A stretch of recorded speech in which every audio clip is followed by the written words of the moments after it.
It is such a special time. I'm here in the hospital, one of the biggest hospitals, that's the hospital in Israel. And I want to say to you that we are living in a time, we feel it ourselves, where the devil so attacks the few that still want to go the whole way with the Lord. And there's so much positive preaching. And also there's so much preaching, well, the Lord comes quickly. But if you listen to the words of the Lord, they are sometimes much more serious and also much more honest than most preachers preach. When Jesus was asked, are there going to be many saved, Lord? If you would listen to the preachers, or many preachers today, you would have heard Jesus say, oh, there's going to be a mighty revival. There's going to be millions of believers turn to the Lord.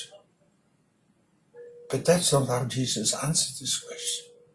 And he answered this question in relation to the time that we are in now, the end time.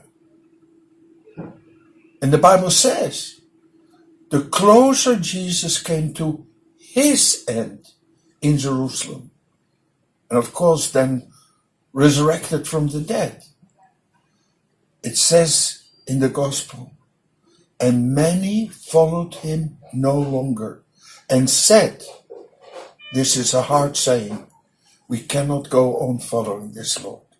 And when the Lord was asked by his disciples, who saw how few remained, as Paul later says in his letter, I'm amazed after all the miracles he did and all the missionary journeys, only Luke is still with me.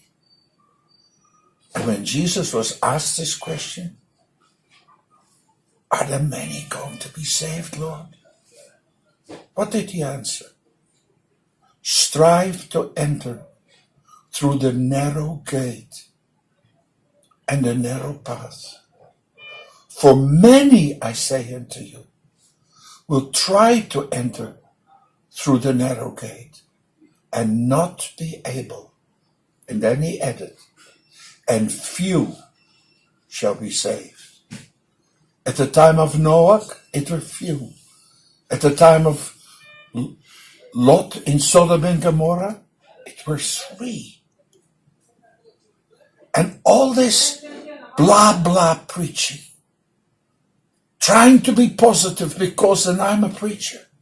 It's nice to be positive because people like you when you're positive. But I want to be true. You know and I know. The flesh is very strong and everything is open. What you see on television, what you hear. And people take more liberty. And it was one young man who said to me one day, all my friends have already slept with a woman and I'm the only one not. And he felt nearly out like a leper. It's difficult to be among the few.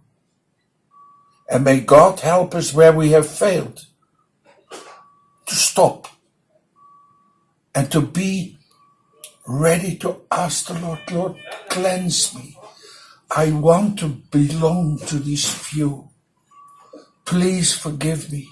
From now on, I will give you all my heart and I will do nothing without you. And that I can say. I hardly can do anything without first asking the Lord. For me, it is an absolute truth that if I have given my life to him and he is my Lord,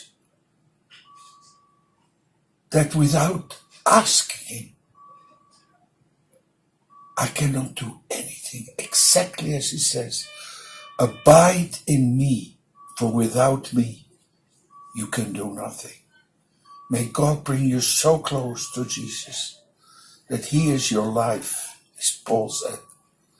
And that the years we still have, and I say we, the years we still have, we will use, I say it many times now, Lord, I'm an unprofitable servant, but if my heart will be healed, for which I'm in the hospital, I beg you, let the 10 or 20 years I still have be so powerfully used for you. Please, let me learn from the mistakes in the past or whatever was not perfect, and help me to make these coming years, if you give me a healing, to count for you and your kingdom and the people of Israel and the nations of the world. Please pray for me and stand with us for Israel. I bless you.